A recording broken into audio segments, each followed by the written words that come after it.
Hello, this is Beth Wadham from the Association for Contemplative Mind in Higher Education, and welcome to our June webinar, The Mindful Teacher, with Stephen Emmanuel, Professor of Philosophy at Virginia Wesleyan College, where he's head of the department and has taught for the past 20 years. Last semester, he taught contemporary moral issues, environmental ethics, and 19th century philosophy.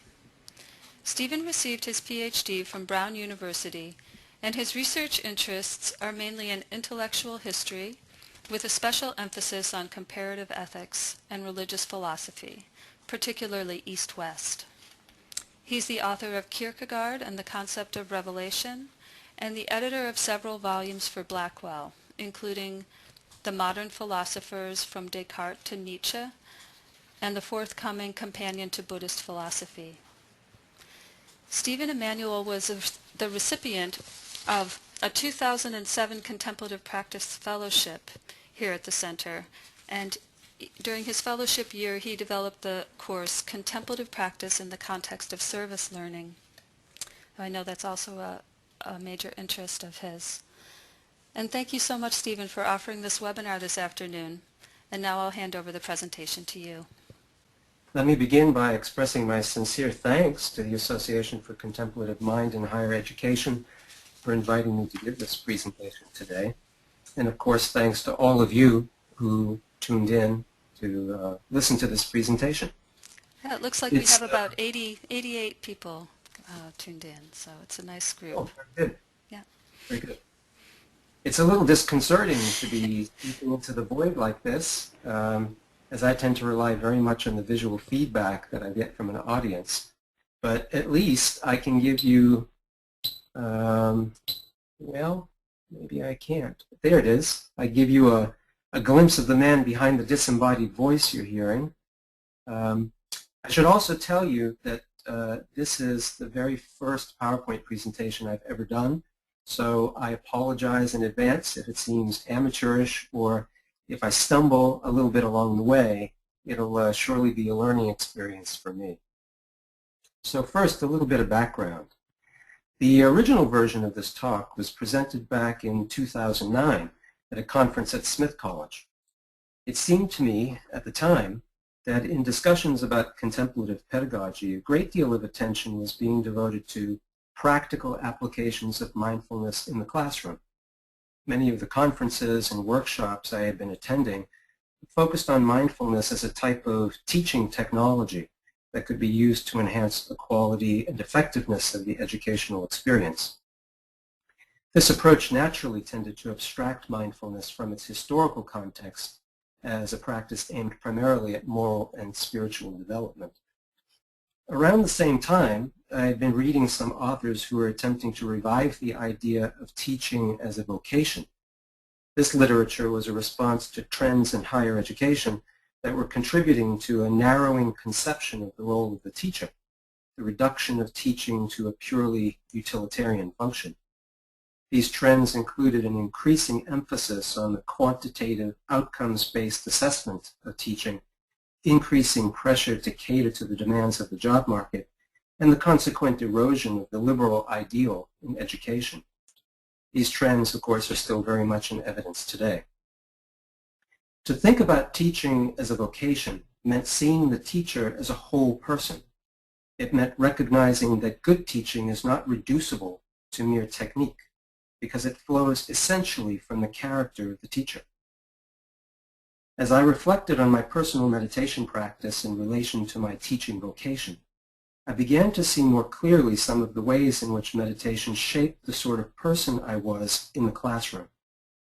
So the purpose of the original presentation was to explore the value of traditional Buddhist meditation practice as a means of cultivating the capacities or virtues we identify with good teaching, what I referred to as the characteristics of the mindful teacher. What I want to share with you today is a slightly modified and expanded version of that original talk. Now, I should tell you here at the outset that when I talk about teaching, I'm always thinking about it within the context of liberal education, which focuses on the development of the moral and intellectual qualities required for living a good life. Such education is, by definition, liberating. At the most basic level, it seeks to free students from the tyranny of unexamined opinions and prejudice. In order for this to happen, we need to create a space in which the process of development and self-discovery can unfold, a space characterized by openness and honesty, a space in which we invite diversity, embrace ambiguity, and welcome creative conflict. I tend to resonate with Parker Palmer's idea that liberal education is neither teacher-centered nor student-centered, but rather aims to create what he calls a community of truth, where teachers and students enact a conversation that allows them to explore, both individually and collectively, their shared humanity. At any rate, it is in the context of this model of education that I propose to discuss the idea of the mindful teacher. Parker Palmer's well-known book, The Courage to Teach, provides some useful structure for this discussion. Early in the book, he identifies 4 questions that frame our thinking about teaching. The most common questions have to do with content and method. What subject shall we teach? And what methods and techniques are required to teach well? A less commonly asked question concerns the why of teaching. For what purpose and to what ends do we teach? This is a more philosophical sort of question that might, for instance, invite us to reflect on what our subject contributes to a liberal education, what it teaches us about the human condition. The 4th question, which Palmer notes is seldom, if ever, asked, has to do with the identity and integrity of the teacher. Who is the self that teaches? This question invites us to reflect on those personal attributes and dispositions that reflect our particular mode of engaging the world. It invites us to reflect on the qualities of character that shape our relationship to students, to our subject, to our colleagues, and to the wider community. This is an invitation to reflect not only on our strengths, but also on our weaknesses, those areas where there is room for improvement, where we experience the fears, anxieties, and uncertainties associated with teaching. As important as this last question is to understanding ourselves as teachers, there is a strong tendency in the academic profession to focus on the what and how of teaching, and to think about the quality and effectiveness of teaching primarily by reference to methods of assessment that don't account for the intangibles of character, the inner capacities that ultimately determine the quality of the learning space. I'm giving you a slide here, a moment of Zen, just to rest, because it's going to be a little while before I come to my next slide, so you can just use that as a point of focus maybe for your breathing. The personal dimension of our teaching life can be difficult to talk about, and perhaps especially so in a profession that, as Palmer observes, fears the personal and seeks safety in the technical, the distant, the abstract. This discomfort with the personal was clearly in evidence at a teaching workshop I recently attended. In one of the sessions, our presenter was stressing the importance of training students to be more effective note-takers. She said we should make time in every course to teach this skill and then reinforce it throughout the semester, finding creative ways to do this. And as she was working through some examples of how she accomplished this in her own courses, I began to think, should I be taking notes? Maybe that sounds funny, but her presentation actually reminded me that I was never an avid note-taker. In fact, I found it extremely distracting to toggle back and forth between listening and writing, and I therefore tended to rely much more on memory, which worked for me. So the first question that came to my mind was about how she accounted for differences in learning styles, and for that matter, learning disabilities that may make it challenging in a variety of different ways to take notes. But after a while, I became much more interested to understand why this business of note-taking seemed so important to her idea of good teaching. This was, after all, a workshop for college teachers, and she was in one of the traditional humanities disciplines. During the question and answer period, I asked how she balanced the need for note-taking with other ways of being engaged in the classroom, such as listening, thinking, formulating critical questions, and not just in response to what the teacher says, but to what fellow students say. I wanted to get a sense of how this technique fit into her overall approach to creating a space conducive to learning. She paused for a moment, looking genuinely puzzled by the question, and then with a pleading tone said, and these were her words, "But don't you want your students to remember the important things you say in class, the things they'll be required to know for the exam?" Well, that was certainly a fair point, but the process indicated by this particular technique, the teacher's communication of important information, the student's notation of that information, and their demonstrated comprehension of it on an exam, is at best only part of a much larger and more textured picture of what good teaching looks like.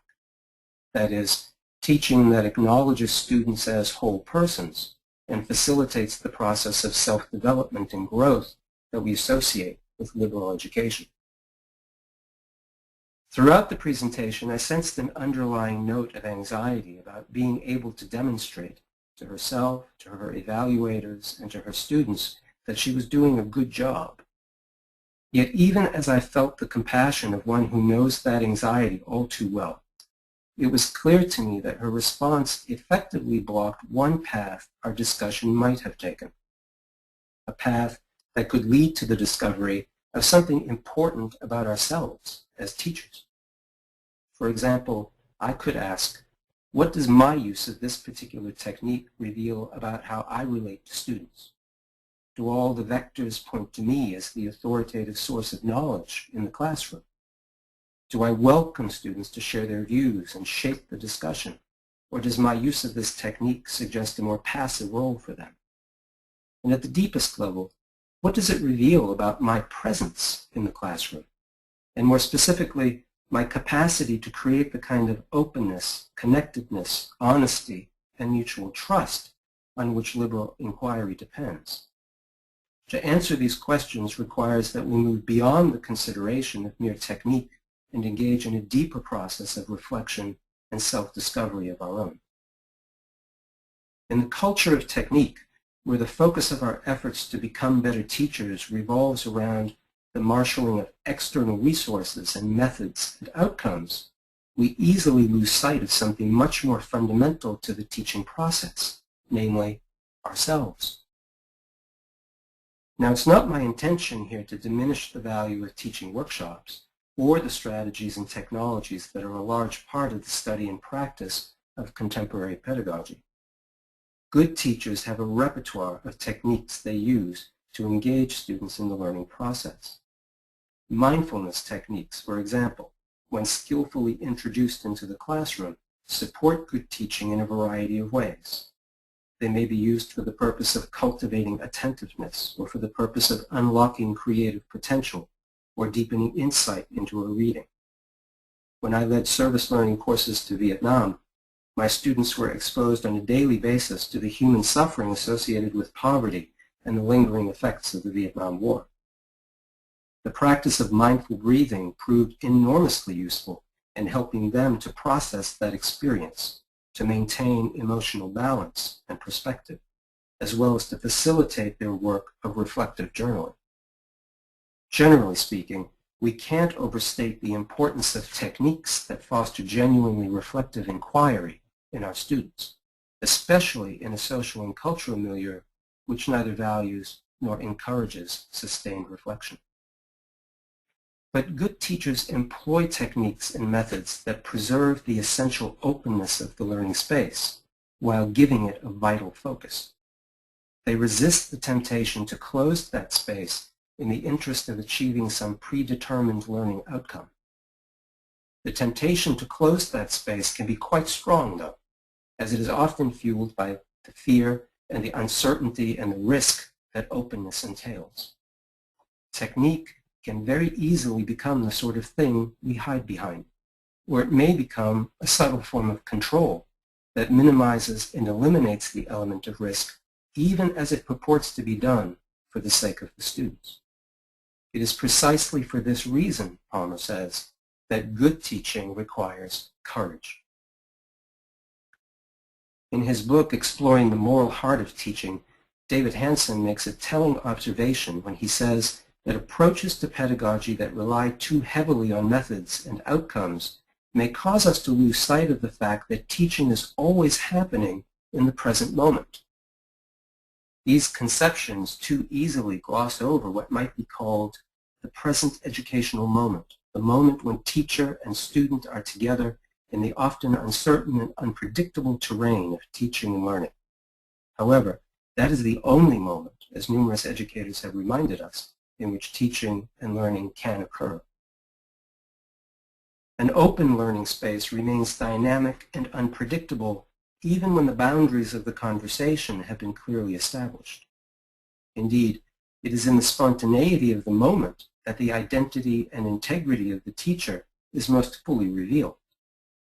We see it, for example, in the response to an unexpected question that sends the discussion down a completely different path from the one envisioned in the lesson plan, or in response to a conflict that arises when deep disagreements are uncovered, or to the provocative comment that seems less motivated by a desire to understand than to obstruct.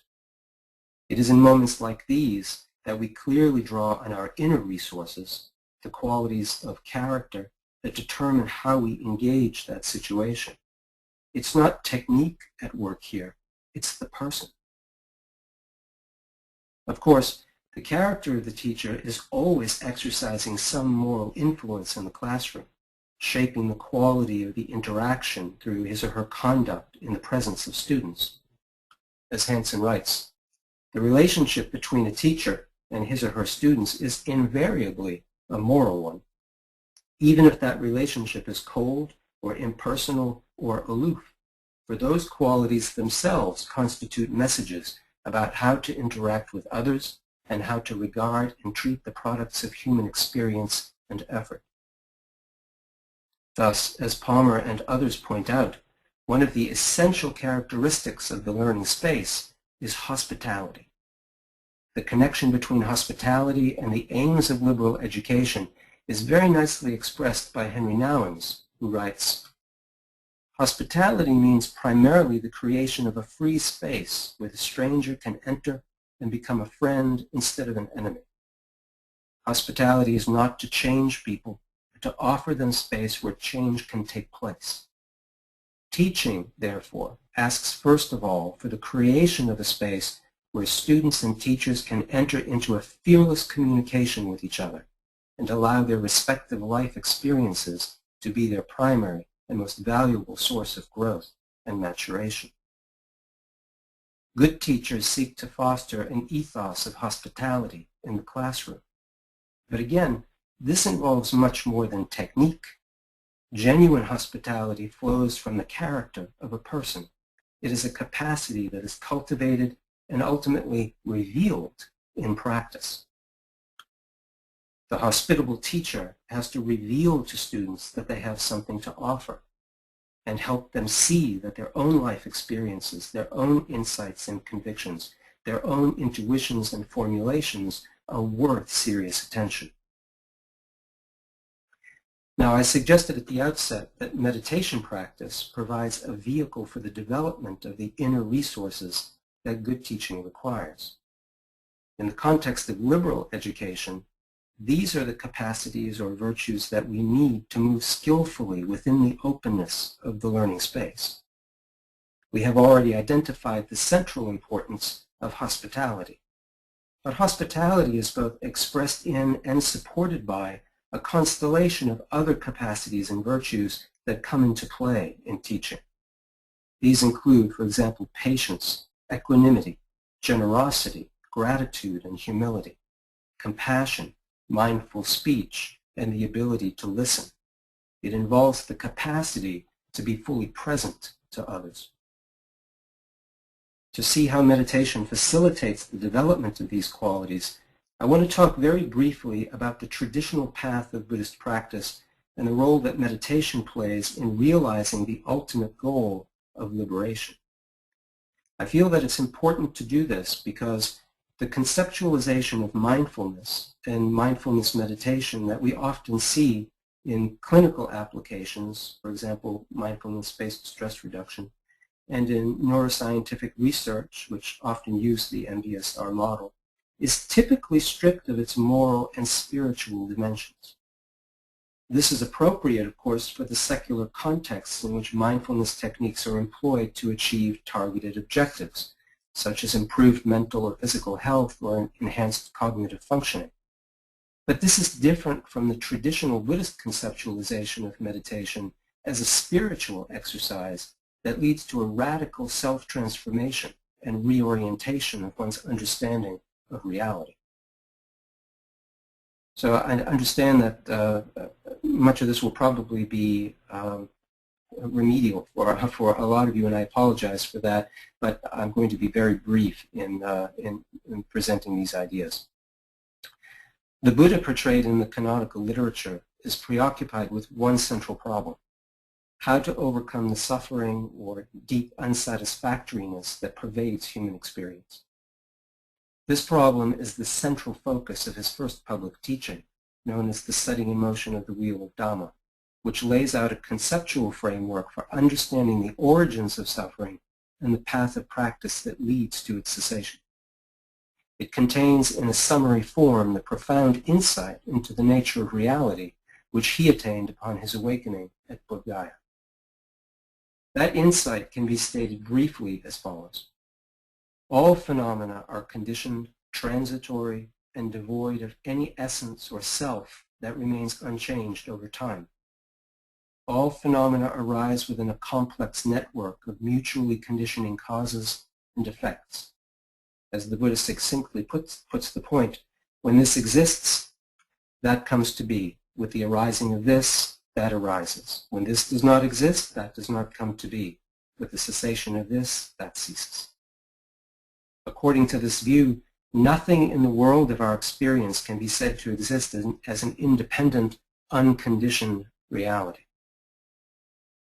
Applying this insight to human nature, we observe that a person is merely a collection of psychophysical elements, body, feelings, perceptions, volitions, consciousness, that give rise to a causal pattern we identify as a particular individual. It does not follow from the relative stability of this pattern, however, that there must be some underlying essence. When we look more closely, we see that both the mental and physical phenomena that make up a person are constantly changing. Physical change is apparent in the natural process of aging, but careful observation of the mind, where we might hope to encounter the unifying core of personal identity, reveals nothing more than a perpetual succession of thoughts, ideas, and emotions. This idea is similar to the position advanced by the British philosopher David Hume, who reasoned that the thing we call a self is nothing but a bundle or collection of different perceptions which succeed each other with an inconceivable rapidity and are in a perpetual flux and movement. The mind is a kind of theater where several perceptions successively make their appearance, pass, repass, glide away, and mingle in an infinite variety of postures and situations. There is properly no simplicity in it at one time, nor identity indifferent, whatever natural propension we may have to imagine that simplicity and identity. While Hume is primarily concerned to make a theoretical point here, the Buddha's analysis has a therapeutic aim.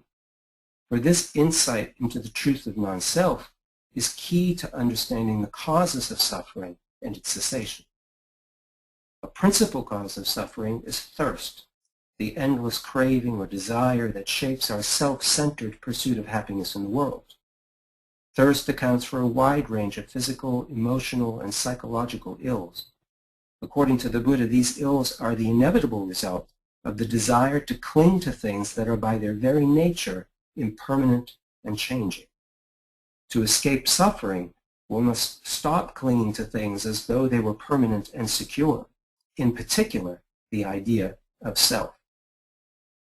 As Damien Keown explains, this realization that there is no hidden subject who is the owner of these various sensations, feelings, moods, and ideas, and that all that exists are the experiences themselves, is the transformative insight which triggers enlightenment. the recognition that there is ultimately no subject that has desires, weakens and finally destroys craving once and for all. Insight into the truth of non-self releases us from the fear and anxiety that naturally arise with the perceived need to protect and preserve ourselves. But in reality, there is no independently existing self to protect. In the radical openness of non-self, I'm able to transcend the dualistic tendency to view other beings as entirely separate from me, and to view their suffering as entirely separate from my suffering. This realization then becomes the basis for true compassion. Most Buddhist lineages distinguish two aspects of the meditation process: calm, samatha, and insight, vipassana. In calming meditation, the practitioner attempts to counteract the restlessness of the mind, which is easily distracted by the senses. This is accomplished by developing the capacity to concentrate the mind on a single point or a single object. This concentrated focus has the effect of lessening our attachment to the senses. One of the most common forms of this practice is anapanasati, or breathing mindfulness, in which sustained focus on the breath can produce a condition of stability, serenity, and equanimity. This form of meditation is generally recognized to be preliminary to the practice of insight and the liberating realization of non-self. However, from the Buddhist perspective, calming meditation is also recognized to be a very demanding form of spiritual exercise that leads to the development of key moral virtues. As Charles Goodman notes, while sitting in this way, there is no place to hide from your own emotional turmoil. In order to carry out the practice, you must face all the sensations, emotions, or thoughts that arise without holding on to them or pushing them away. Through this demanding form of effort, patience and courage begin to grow. The patience to be present with the storm of chaos in your mind, and the courage to face what is difficult for you to experience. Indeed, through long-term practice, the practitioner can consciously begin to transform the habits and dispositions that shape the way she engages the world. In the particular case of mindfulness meditation, the suggestion is that by intentionally attending to present experience, instead of dwelling in reactivity to the remembered past or the imagined future, we can radically transform the habits of attention that surface at moments of feeling threatened or tempted, and thereby transform the way we react outwardly to such situations. Over time, the practice of calming meditation increases our capacity to be fully present to others, to listen to what others have to say without judgment, and to respond with speech that reflects our attentiveness to and understanding of the situation. But with the establishment of a clear, calm, and stable mind, one can then turn to the work of insight meditation. This is regarded as a higher stage of the Buddhist path, which focuses on a direct understanding of the true nature of reality, seeing things as they really are. This is where the practitioner gains liberating insight into the origins of suffering and the truth of non-self. One of the most important aspects of insight meditation is the process of disidentification, in which the practitioner no longer self-identifies with the various sensations, feelings, moods, and ideas that are the objects of consciousness. Commenting on the value of the radical openness of non-self for teaching, Leonard Wax notes that practitioners who have attained this insight can accept any feature of their own consciousness. They have no need to reject, deny, dissociate, or project any aspect of themselves. And because of this, they can also face and accept others. For there is nothing in others which is fundamentally other, nothing in others which they might not experience in themselves. In their humanness, they and others are one.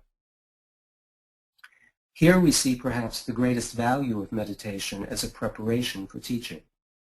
Liberated from the burden of ego, the teacher can move freely fearlessly and with compassion in the openness of the learning space, embodying the spirit of hospitality that is so central to liberal inquiry and to the creation of the community of truth.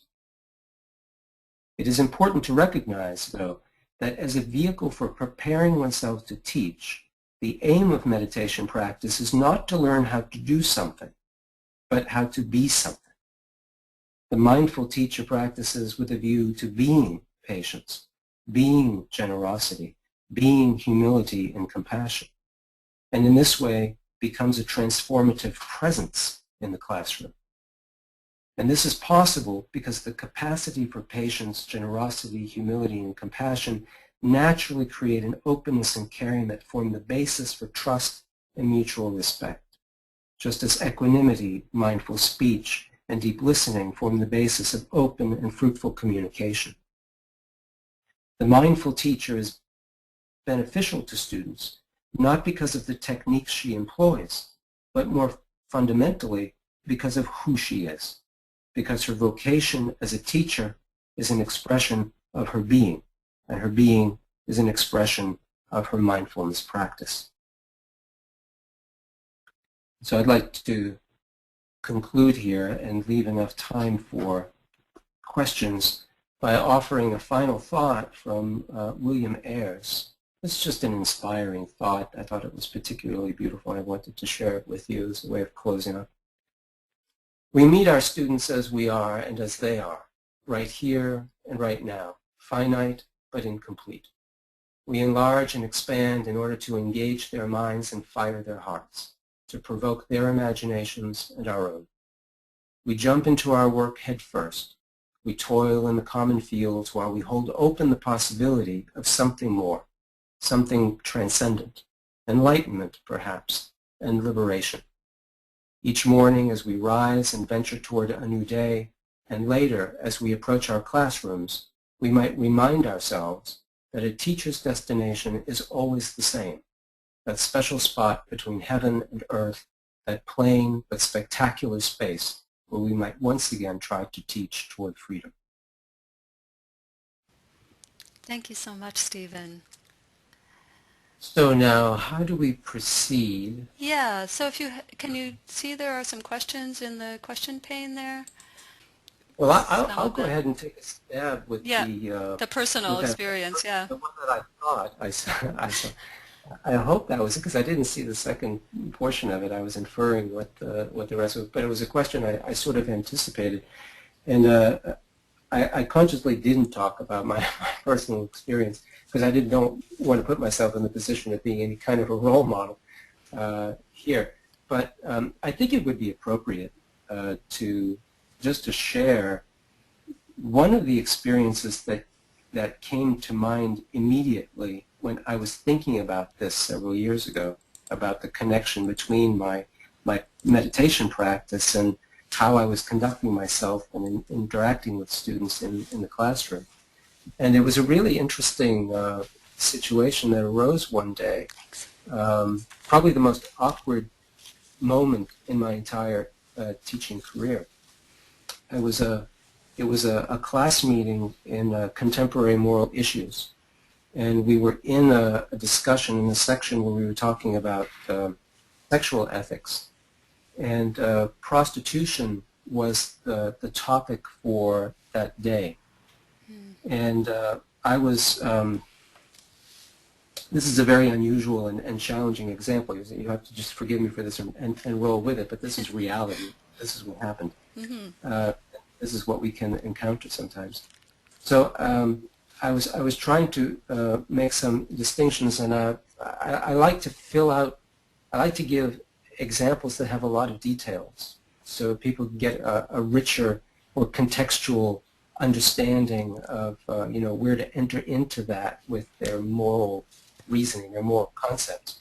So I was talking about a particular situation involving a prostitute who was being exploited and was drug addicted and so forth. And so I created this very elaborate scene. And a young woman who was sitting on the side of the room, who hadn't really said much at all throughout the semester. She was very pleasant but very quiet. I couldn't engage her very well. She raised her hand, and I acknowledged her, and she looked at me and she said, "Now, this prostitute, would that be your mother?" And she, with a little flick of her wrist, she pointed right at me, as if to punctuate the question. And so there was a little shuffling around in the classroom. People were taken by surprise with that question, as I was. Mm-hmm. And so I just regarded her for the moment. I took a deep breath, and I just held that that question that she was posing, and I waited, because in reality I didn't know. I didn't really understand where that question was coming from. I didn't know why she would ask something like that. I didn't know if it was intended as a joke, or if there was some more serious intent behind it. So I waited. I think I had a pleasant expression on my face, and I was just watching her, and then I kind of nodded my head in a gesture that said, "Well, do you want to elaborate on that?" Although I didn't say anything. Right. And she stayed pat with that. So I determined at that moment that I would then just return to my example. Mm-hmm. So I went back to filling out the picture that I had begun. And then I started talking about the individual who had an economic interest in this prostitute, who was exploiting this person for economic gain, and so forth. And then her hand went up again. And I acknowledged her, and she said, "Now, this pimp, would that be you?"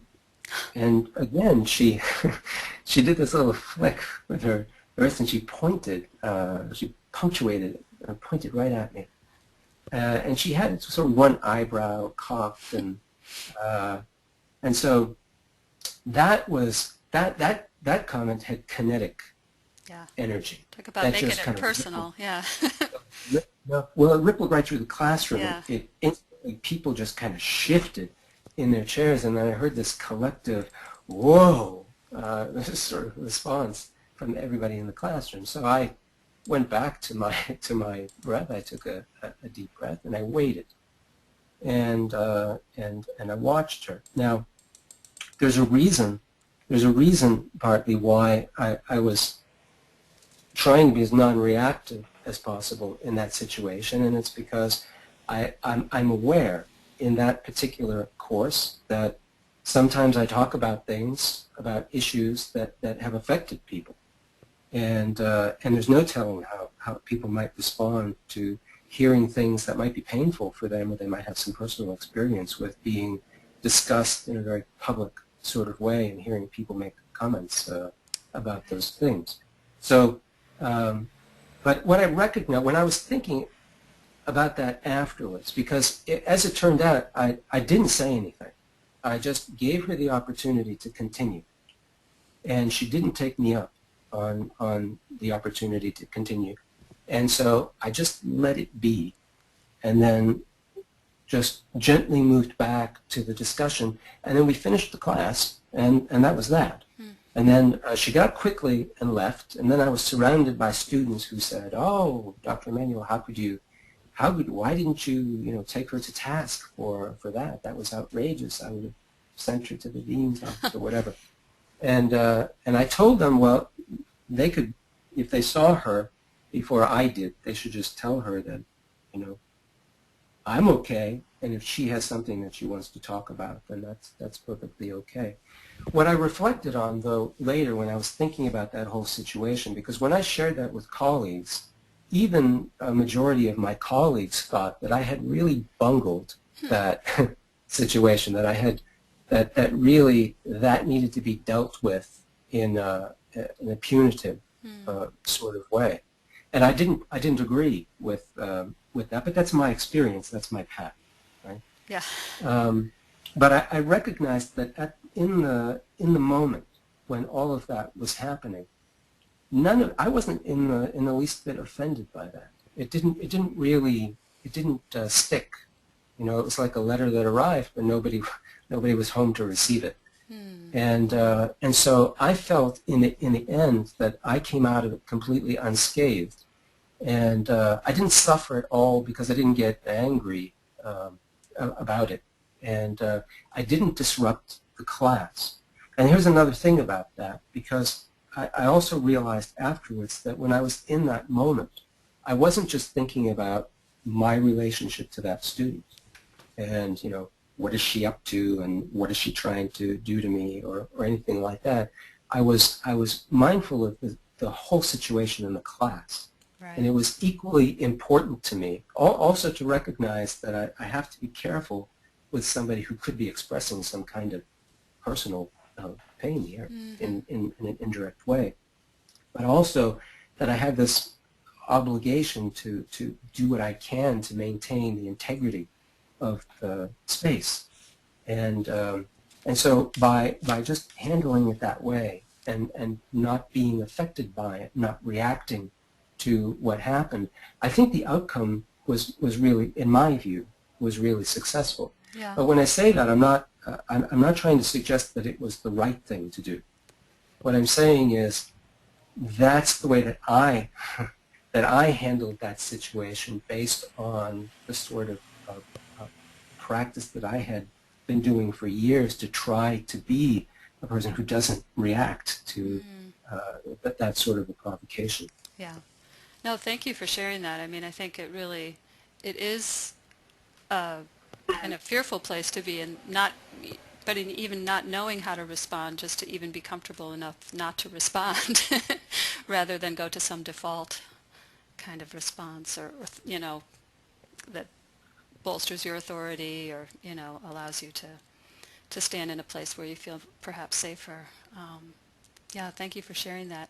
In some ways you answered this one from Christine Norton. Can you talk more about how you approach conflict in the classroom utilizing hospitality? I think actually your story spoke to that quite effectively. There's one here from Kathleen Kevaney who says, what challenges do you face with colleagues who may not share the value of contemplative practice? And you alluded to that a little bit, the differences of opinion among them about your response to the student in the class. Perhaps Right. you could say something about that. Maybe I'll read a few and you can choose. Well, I could say something about that. Yeah, sure. I don't have anything particularly enlightening to say about it, I'm afraid. What challenges, yeah. I try to be mindful also of the fact that you know, some people are challenged by practices like that, but maybe because of upbringing or maybe some religious ideas. I have had, I'll tell you this, I have had this experience, this very unfortunate experience on campus where these weren't colleagues per se, but they were staff people working in our Learning Resource Center who were talking to students in my classes who happened to be in the resource center getting assistance of various kinds, and those folks were suggesting to them that they really had to be very careful not to be influenced by me, because they would literally risk going to hell if they were influenced by, you know, these Eastern philosophical ideas or practices. Yeah. And when that came back to me, of course, it was disappointing that would happen. But again, you know, I handled that by making sure that I had somebody who could serve. I mean, I didn't make a federal case out of it, even though it's probably, you know, an actionable thing, of course, by AAUP standards, some kind of discrimination. But I handled it by going to somebody in human resources and having somebody arbitrate, and we had a kind of group meeting so that I could talk to them about, you know, what I do and how precious my relationship is to students and how I respect their freedom and so on and so forth. And we all came to the consensus at the end of that statements like the ones that had been made to the students were not very skillful. Yeah. And probably weren't good for the community, weren't good for really for anybody. Caused a lot of And confusion. that's the way that worked out. As for colleagues, I just respect their freedom to think whatever they want to think. Yeah, there's a related question here with the Buddhist mindfulness practices in the classroom.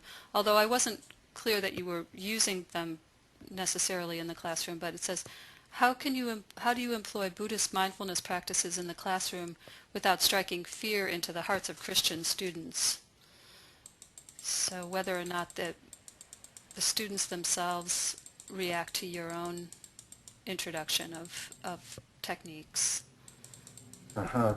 Well, in a way, that a lot, much of that is just taken care of already. So, for example, if I teach Buddhist philosophy, I'm just guessing that I'm not getting many students signing up for that course who have profound issues with being exposed to those sorts of ideas. I do have students who come in with a religious orientation that causes them moments of of concern, especially when we start talking about ideas like non-self and so forth. Yeah. But that I just take those as on a case-by-case basis and deal with the problems and concerns that the students have. But otherwise, I certainly don't represent myself in the classroom as a Buddhist. Yeah. I'm not even sure what a Buddhist is. But we have you know what I mean. We have time for a couple more questions. Here's one from Eric McCollum. What are your thoughts about developing communities of support for mindful teaching in our educational institutions? It's a wonderful aspiration. I don't know at your own institution whether you feel that you have some faculty that are sharing your explorations, or if you have any thoughts about that. So is the question about forming groups of like-minded people on college campuses? Yeah, about developing communities of support for mindful teaching. Yeah. That does sound like a wonderful aspiration, and I think the work of the association and Contemplative Mind in Society probably already does contribute to. We're trying, yeah. That sort of aspiration. And off the top of my head, I'm not familiar with any of those things. I've thought from time to time, because I do have colleagues actually who represent themselves as Buddhists. Mm-hmm. There are about 3 of them. Right. And one really wouldn't say Buddhist, but is very interested in the practice of mindfulness. And I think that thought has crossed my mind from time to time to maybe to approach them and talk about, maybe suggest having coffee together and talking about our common experience. I think that's an excellent idea. I think I'm inspired now by that question. Maybe. Yeah, we do hear from others who have just, with this idea of hospitality, put up a flyer or an invitation, an email invitation to join in looking at something like the Heart of Higher Education, or some of the writers that you quoted from today, just to share in a look at their kind of deepest sense of their vocation as teachers and what they're doing there together. Sure. We've heard about that from groups at various colleges and universities, and it seems like they're kind of catching fire. So Great. happy about that. Well, thank you so much, Stephen. We probably have time for one more question, and then I just want to point us in the direction of our series in the fall. But Here's one from John Brammer. The idea of fearless communication is very intriguing. In academic meetings, folks find honest communication anxiety-provoking in many ways. How can I get other people in my department to let go of their fear of open exchange? Wow. Well, I mean that's. I mean, I'm no expert on this topic, but I'll just offer an opinion. It seems to me that that's going to be a very difficult thing to effect from the outside. Mm-hmm. Fears are the sort of thing that people need to work on at the individual level. I mean, ultimately, because they have to, and that's what mindfulness practice is so Yeah. good for. Because it gives us a vehicle for, sitting with those very things and exploring them, getting some insight into why it is that these things challenge us so much. So I don't think any amount of, it's sort of like the situation where you tell somebody who's afraid to go on a roller coaster, don't be afraid to go on a roller coaster. That's the roller coaster. It's fun. I love it. But they can't bring themselves until they finally come to terms with that subjectively and find out and root out what it is, what the obstacle is. But of course, befriending people, and if there are ever opportunities to talk about those things, with people, I mean, one can always suggest ways of trying to deal with them constructively, like mindfulness. Well, the way that you create space in the classroom, or this idea of a community of truth, having that same kind of openness, it's probably even more challenging with colleagues, but I would imagine some of the same. Your work is developing your presence and mindfulness yourself does free other people to some degree, and start I with do that. think we have to trust in them, right? We really Trust have to others. Yeah. and that's a great way to respond to um, intolerance. Mm-hmm. Right? Not combative, but yeah. Well, the work goes on, and thank you so much for sharing your perspective with our network. It's wonderful to have your voice giving a webinar, and as I said, we will be putting this one up with the others on the website in about a week. And also, I'm going to mail you these questions as part of the webinar report so you can look at them. And if there's some that really you'd like to respond to, we can also post those with the webinar so that those questions at least you have a chance to look at and say more to. Thank you to everyone who attended today. Our next webinar series will begin in September, and registration will be available on the website later this summer. And of course, we'll send an email to all of you who've ever participated in them with more information. So I hope you'll be able to join us. And for now, farewell until we meet again. Thank you, Beth. Thank you, Stephen.